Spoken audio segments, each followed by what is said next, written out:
ગુજરાત માધ્યમિક અને ઉચ્ચતર માધ્યમિક શિક્ષણ બોર્ડે ગાંધીનગરની માર્ચ મહિનામાં લેવામાં આવેલી ધોરણ 12 વિજ્ઞાન પ્રવાહ અને સામાન્ય પ્રવાહની વ્યવસાયલક્ષી પ્રવાહ ઉત્તર બુનિયાદી પ્રવાહ ગુજકેટની પરીક્ષાનું પરિણામ ગુરુવારે જાહેર કરાયું હતું, જેમાં ધોરણ 12 સાયન્સ પ્રવાહનું 85.56 અને સામાન્ય પ્રવાહનું 93.38% પરિણામ જાહેર થયું છે। ત્યારે ડિંડોલી ખાતે આવેલી સનરાઈઝ વિદ્યાલયમાં ભણતી વિદ્યાર્થીને સામાન્ય પ્રવાહમાં મરાઠી માધ્યમમાં સમગ્ર ગુજરાતમાં પ્રથમ ક્રમ મેળવી શાળાનું નામ રોશન કર્યું છે।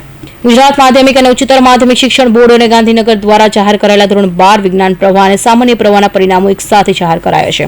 ત્યારે સુરત ડિંડોલી ખાતે આવેલા સનરાઈઝ શાળામાં ધોરણ 12માં સાયન્સ પ્રવાહમાં મરાઠી માધ્યમમાં અભ્યાસ કરતી વિદ્યાર્થીની વાડીલા મયુરી કિરણે સમગ્ર ગુજરાતમાં 99.98 PR સાથે સમગ્ર ગુજરાતમાં મરાઠી માધ્યમમાં પ્રથમ ક્રમ હાંસલ કરી સિદ્ધિ પ્રાપ્ત કરી છે। ત્યારે શાળા સંચાલકોએ તેને અભિનંદન પાઠવી તેની આ सिद्धीने बिरदावली होती।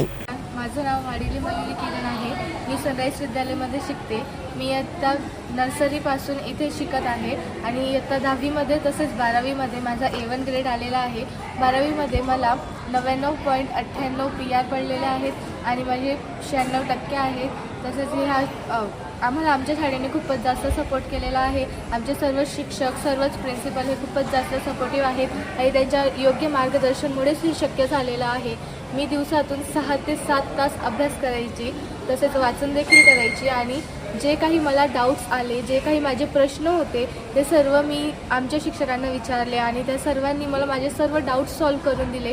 त्यासाठी मी त्यांची खूपच जास्त आभारी आहे। त्यांनी आमचे वेगवेगळ्या टेस्ट घेतल्या, त्या टेस्टमुळे आम्हाला आमच्या चुका कळाल्या आणि त्या चुकांमुळेच आम्ही त्या चुका करण्यापासून वाचलो आहेत आणि बोर्डमध्ये एवढे चांगले मार्क्स आणलेले आहेत। त्याच्यामुळे मी खूपच जास्त आभारी आहे आणि आज खूप जास्त खुश पण आहे। थँक्यू। સુરતના ડિંડોલી ખાતે આવેલા સનરાઈઝ શાળામાં ધોરણ 12માં સામાન્ય પ્રવાહમાં મરાઠી માધ્યમમાં A1 ગ્રેડ 3 વિદ્યાર્થીઓ અને A2 ગ્રેડમાં 33 વિદ્યાર્થીઓ સફળતા મેળવતા શાળા સંચાલકો અને પરિવાર તરફથી અભિનંદન પાઠવી ભવિષ્યની શુભકામના પાઠવી હતી। કૌશિક પટેલનો report, Hind TV news, Surat.